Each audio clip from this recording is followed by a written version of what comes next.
All right, good morning, YouTube world and Facebook and who else we have today? Twitch and Periscope.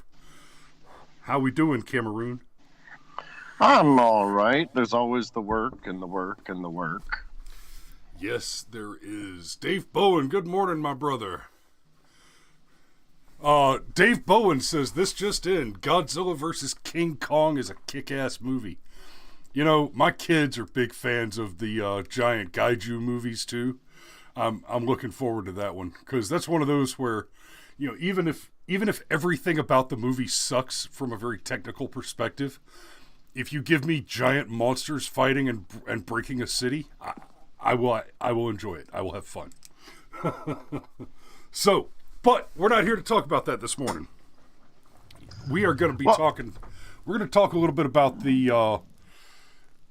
the idea of vaccine passports and how it's an obvious gross violation of your constitutional rights. I mean, seriously, one of the things about the whole COVID lockdown activity in the United States. Now, this criticism does not apply correctly to the rest of the world because only the United States is free. I'm sure many of you have seen that video that runs around from time to time where it's got, I think it's from The West Wing, and it's got the three people up on the stage, and the one guy goes on this long diatribe about how, well, all these other countries have freedom. America's not the only. No, you're wrong. And in that particular case, I'll probably say he's wrong, not lying. I suspect the people that wrote that are stupid. The show's called The Newsroom, and I hate that clip with the passion of 1,000 fiery suns. Yes. It is Aaron Sorkin's witty dialogue used to peddle pablum and sophistry. And he says, well, the Japanese have freedom, the British have freedom, Canada has freedom. No, they don't. They absolutely do not. They do not have anything approaching the First Amendment. Right? In Canada, there is a man who has been jailed for the crime of, quote, misgendering his daughter. Now, there have been some arguments that what he's actually jailed for has more to do with private medical disclosure, et cetera, but the fact of the matter is that there are several other cases on the books where the circumstances are essentially identical and the defendant has not been jailed. And the only difference in the cases is the other cases do not deal with the attempted involuntary transitioning of a child from one gender to the other by the application of artificial medical alterations. So, and then you look at the Brits, for example, and you've got the persecution of one Count Dankula over his German pug gag, which, guys, the German pug thing wasn't even that funny. He taught his pug to do the Nazi salute, and he made a point in the video where he did that the whole reason he did that is because it's the least cute thing he could think to make his girlfriend's cute dog do to kind of harangue her over her obsession with the cuteness of the dog. All right. Oh, and speaking of Dankula, congrats on your daughter, dude. Oh? Oh, yeah. He and Sue, the owner of the pug, had their first child. Congrats to him for his daughter. I was about to say, what did my daughter do? Did I miss something? Do I need to restrict her access to social media? Which my children are 10 and under. Their access to social media is extremely It's already restricted. So the thing that you're talking about with regard to our freedoms, how much longer are we even going to be allowed to talk about it? How long before this goes on the list of subjects that can potentially get Steven Crowder banned from YouTube? Nothing could potentially get Steven Crowder banned from YouTube. Well, he's already banned. Yes. Well, suspended for a week. It's Potentiality is easily evaded by actuality. Well, he's suspended, not banned. It was his first strike. In his explainer video, which has also been removed, by the way. The explainer video? Yes. Yes, but luckily, people like the Hodge twins and whatnot downloaded that shit and re-uploaded it immediately, which I thought was hilarious. So, but in his explainer video, he asked an important question. So you're not allowed to talk about things that go against the COVID narrative, and you're not allowed to talk about what kind of erections frogs might have. And he said, "Are there any other topics out there that are going to become verboten?" And how long before what we're discussing right now, especially because it ties into COVID. Well, now, real quick, in all fairness, Stacey Abrams and Hillary Clinton have proved that you can talk about frogs, you can talk about the erections that frogs have. That's fine. You can even go so far as to discuss how long such an erection should be allowed to persist before you have to seek outside interference, like medical or the like. But there are certain erections which you cannot refer to having frogs. Yes, and it's the ones that have a severe case of priapism, as in they last way too long. No, those are the ones you can't talk about. Right. Go figure. And I mean,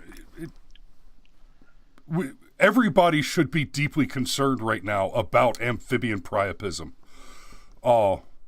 And if you have an erection that lasts more than 4 months, then you should definitely seek an immediate investigation into the causes of that particular amphibian priapism. Yeah. But the whole... But even just talking about why... Well, just real quick, YouTube, come on. Ban words. Pick specific words to ban. I have more words in my foreign languages than most of you have in your first. Come at me, bro. But how long before we're not even, because it's related to COVID, we're not allowed to talk about how constitutionally illegitimate and just outright fucking creepy it is that they want us to have a COVID passport and to be required to show it. I mean, you want to talk about bisecting reality. Where are your papers? No ticket.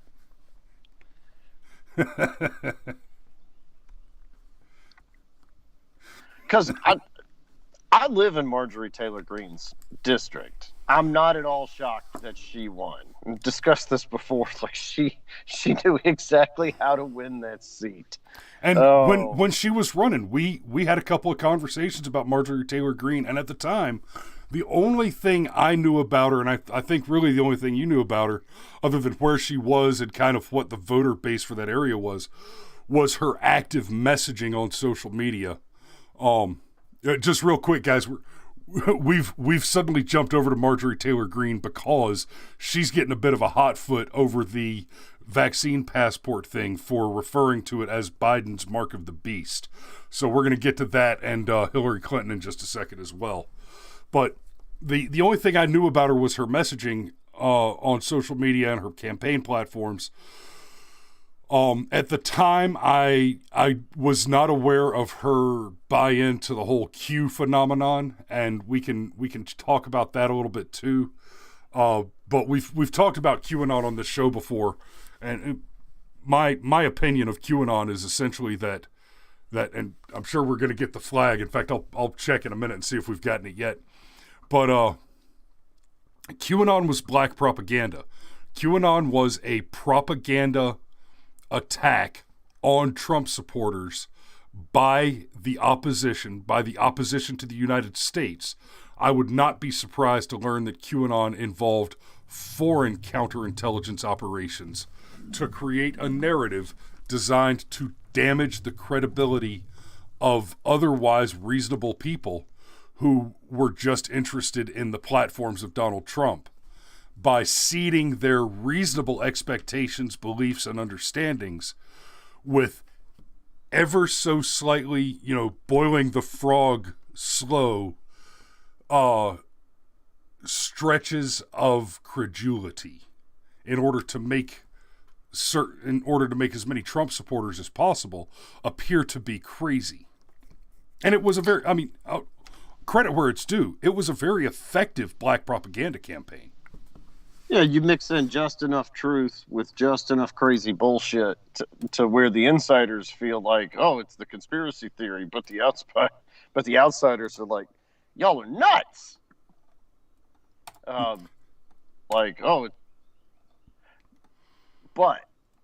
But all that aside, and Marjorie Taylor Green has disavowed the Q stuff, and because of the way viral things work, like you see a tweet and then it gets retweeted and then it gets retweeted and then it gets retweeted. Once you're 4, 5, 6 retweets down the line, you don't know where the tweet originated from. So you might retweet something and then you find out later, actually, this started out as a QAnon conspiracy. And you have no idea. You just saw a meme that you thought was funny or clever, that expressed a point of view that you happen to hold or at least are sympathetic toward. And then, actually, troll shows up in the comments and it's like, well, actually, that was a QAnon conspiracy, so you're a nut job. And then because of that, Marjorie Taylor Green has got a point. Yes, it's very strong language to say that the COVID passport is the mark of the beast. But, there's a reason why archetypes exist, and there's a reason why that archetype has very specific meaning. Because, let's not forget, in Revelation, it says that in the final days, during the tribulation, you'll only be allowed to conduct business if you have the mark of the beast. And that's exactly what this is. Oh, you're not allowed to go shopping unless you show your passport. It's quite literally a version of the mark of the beast. And so, of course, they've got to say that she's psychotic and compare it to the QAnon stuff, because they don't want you to notice that. Now, hold on now. She might be being hyperbolic, but she ain't wrong either. Right. And so let's back up on this whole idea of medical ID tracking real quick. We'll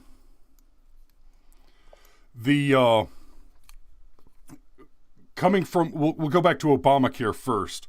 One of the big criticisms of Obamacare before it was passed was the inclusion of language that would require all U.S. residents to be implanted with microchips.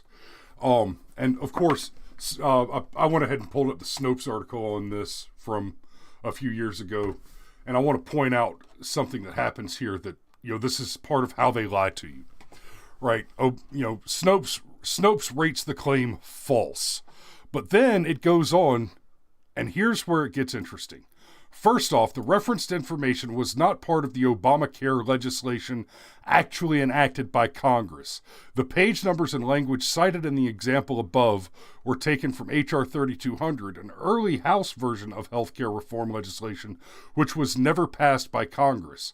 Okay, so that it wasn't passed by Congress is not the same as it wasn't in there to begin with, right? So the original claim was that the information, that the requirement, the RFID chip requirement, was in some of the legislation as they were trying to pass Obamacare. But I'm sorry, Krista just said, I just finally got the frog erection jokes. Yes, Krista. I'm glad our references to amphibious priapism have caught your attention now. So, welcome to the rest of the conversation. Anyway, so Snopes makes the claim that it is false that Obamacare included a requirement that all U.S. residents have an RFID chip implanted. That statement is false. The legislation that eventually passed had that provision removed. But when the claims were made, that was a provision of the legislation that was being argued before it was changed, before that provision was removed. Go back earlier, and we get back to Hillary Care. Hillary Care was in the 90s. In the Clinton administration, Hillary Clinton was one of, if not the most politically active first ladies ever. Hillary treated the title of first lady as if it was an additional elected position. She did a lot of things that she should not have. She did not have the authority to do. Right? She acted as if she had been conferred authority by the American people, and she had not. That's different from Hillary Clinton in every other walk of life. How? I didn't say that it was, but it's an important. Yeah. Now, okay. Actually, I will make that important distinction. In the other positions she's held where she was elected, even where in those positions she attempted to exercise authorities which were not granted to her by her election to that position, it is at least the case that once elected to a position, she had been granted authority. She had been granted specific authorities. Even if she chose to exercise authority she had not been granted, she had been granted specific authorities and a certain legitimacy to that authority by the fact that she was elected, presumably without any frogs in the pot. As the First Lady, however, there is still and was not then any authority or official office or capacity at all conferred to her by the fact that her husband had been elected to the presidency. Now, there's a certain air of, shall we say, celebrity and status that attaches itself to that title, but that's it. Okay, yeah, Steve points out that her only election was to the Senate. Everything else was more or less an appointment. And that's true. But even in the cases of appointment, like when she was the Secretary of State, Steve, there is an official, she was officially granted authority, unlike being the First Lady, where no legitimacy, no authority, no confirmation at all exists there. The title First Lady literally means no more than you are the concubine of the current president. Now, I would like for it to mean you are the wife of the current president, but it doesn't mean that in functional parlance now, as much as I would prefer it to. So when she was the First Lady, that was an extraordinary, Jesus. Okay, Krista, this is the last time I'm going to pay you any attention this morning. Krista says, wow, speaking of revelations, maybe the plague of frogs is a case of mistranslation or that's funny. Mistranscription. That's funny. That's quite clever. Well played. So, well, yeah. Anyway. Hillary Care. Hillary Care included provisions to require that all citizens, the way it was worded in Hillary Care is that after a certain date, and that date was in 98 or 99, that every child born in a U.S. hospital, and that very specifically included U.S. territories like military bases overseas, would be implanted with an RFID chip in the hospital at the time of birth. Right? And it's what led to, that was one of the things that led to a a sudden explosion in at-home births, using doulas, water births in the living room, all that kind of stuff.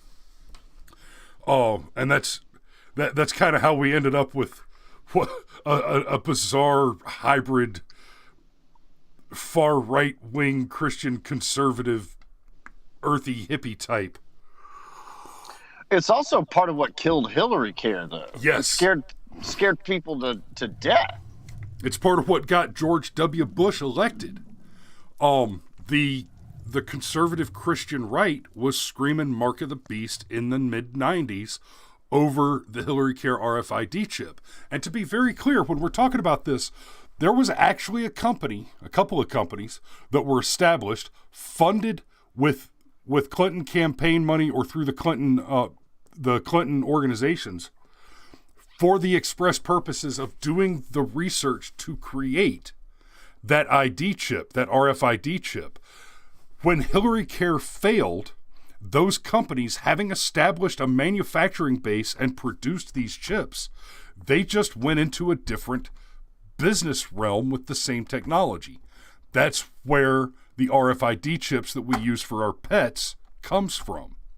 That industry was created by the political maneuver to put that RFID mark of the beast on the American people. And guys, I'm not an evangelical Christian. I'm not even a Christian as far as that goes, right? I'm not digging into Revelations looking for conspiracy theories to be based on biblical prophecy. But here's the thing that really bothers me about the Clinton Care RFID chip story is it has been memory holed. And the thing about that memory hole, when I say it's been memory hold, I mean, to the greatest extent possible, all references to it have been removed from the internet. Now, for a story as old as the Clinton Care RFID chips, that's a little easier to do than it is today, because, of course, none of that was really on the internet at the time. You know, that was stuff that you were seeing in articles and newspapers and stuff like that. So it's a little easier to memory hole and suppress that kind of stuff. But, you know, I mentioned this to people who I know should probably have been aware of that kind of stuff when it was current, you know, headline news back in the mid 90s. And people look at me like I'm crazy. I'm like, do people just not remember things? Or are people just incapable of saying, hey, I remember a thing? You know, I trust my memory. I don't expect that it's perfect, but I can trust my memory to at least retain sufficient data that I can use that as a starting point to conduct a research or to go back and think on something that I can remember having learned in the past and be able to think productively on it. You have a memory. It's okay to use it.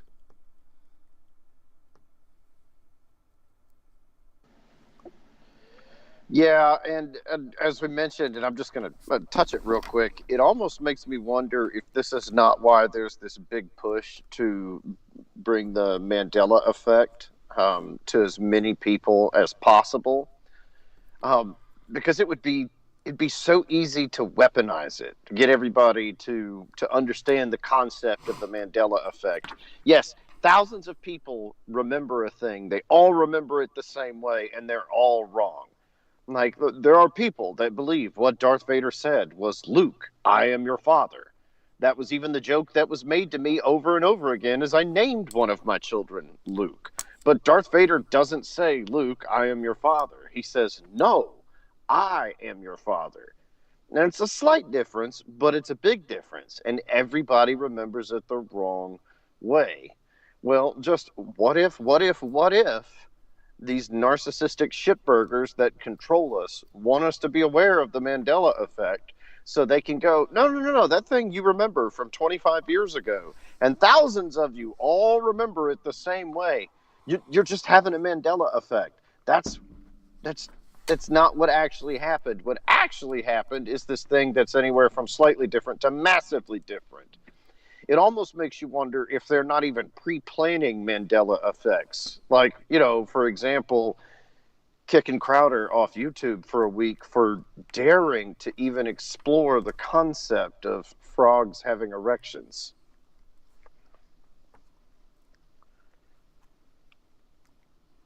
Yeah. I'll take some of that bone broth now, Steve.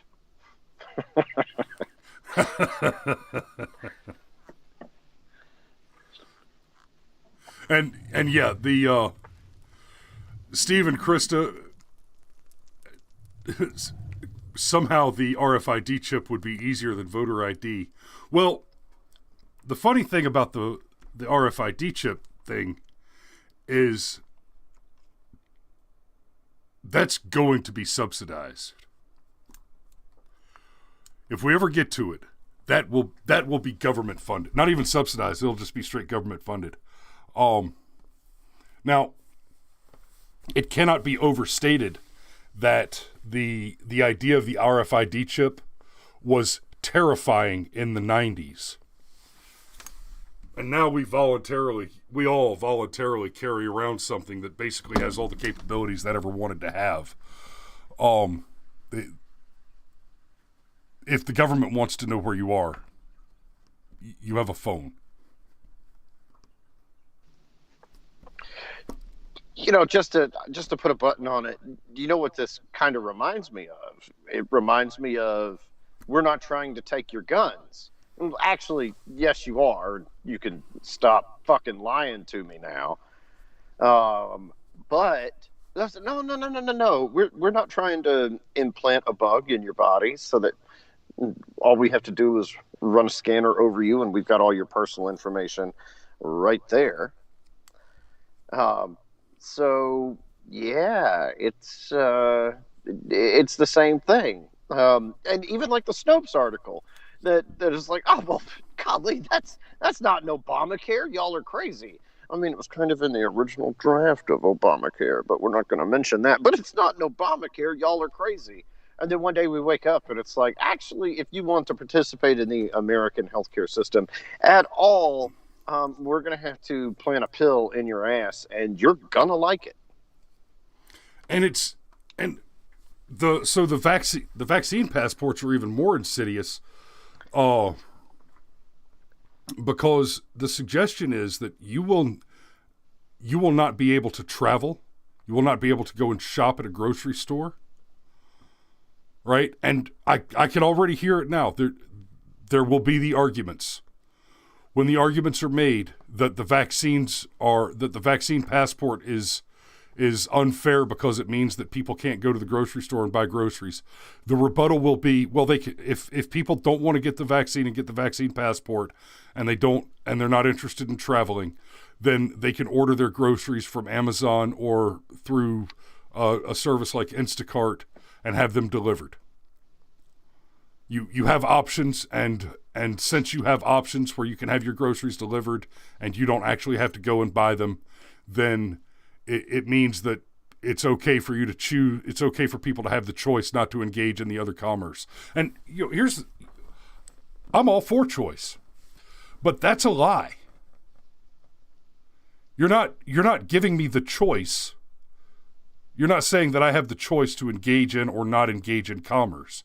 You're saying that I don't have a choice to engage in commerce unless I accept an onerous restriction or an onerous violation of my right to privacy. And for any of you Democrats that happen to stumble across this, let me say this about that. An implanted RFID chip, or the more likely vaccine passport, as far as a violation of privacy, it's a violation of privacy. Let me make something clear to you, you sick, baby-murdering sons of whores that are so dedicated to the idea of Roe v. Wade and the constitutionally protected right of a woman to choose. Roe v. Wade does not say that it is legally permissible to abort, to murder your unborn child. Roe v. Wade makes the argument that from the nebulous penumbra of unenumerated rights alluded to by the Constitution and guaranteed protection through the government from infringement is included the right to privacy, and with that, the right to have private information between a patient and doctor. And then from that premise, Roe v. Wade draws the conclusion not that it is legally permissible for you to murder your child, but that your right to privacy is so paramount that if you and your doctor together decide to murder your child in collusion to commit that crime, which, by the way, murdering a child is still a crime. If a pregnant woman is murdered, that is a double count of homicide for a reason. Roe v. Wade finds that your right to privacy is so paramount that if you and your doctor decide together to murder your child, that the law should not be allowed to penetrate that right to privacy. At a minimum, we should be prosecuting everyone who publicly announces that they have had an abortion, and especially those sociopath Hollywood actresses that keep going on about how wonderful it was for them to abort their baby because it would have prevented them from having a career. You know, there are also laws in this country against using human sacrifice in magic rituals for any reason at all, let alone your personal career advancement. So, to be clear, the people that think we're crazy because we believe that the Constitution still guarantees us the right to speak freely, to keep and bear arms, to travel unhindered. The people that think we're crazy for that are actively sacrificing children for career advancement. You know, I have a problem with anti-vaxxers broadly and specifically, but there is such a push to get this vaccine that it makes me uncomfortable. It makes me not want to get it. Plus, I have friends who've gotten it who still get body aches and run a fever and have to take a couple of days off work. And it's like, okay, well, what was the point of the vaccine then? I mean... Well, and Fauci's telling us that once you've got the vaccine, you still have to wear a mask. You know, fuck you. Yeah, I still have to wear the mask, even if I let you stick me with the experimental vaccine. Nah, I'm good, fam. I'm good. You can miss me with that nonsense, as they say. But we're past 8 o'clock. Holy shit. Yeah, and I've got an appointment this morning at 9:30, so I need to get on down the road. All right, good show, guys. Thanks for tuning in. We appreciate y'all watching today, and we will see you tomorrow.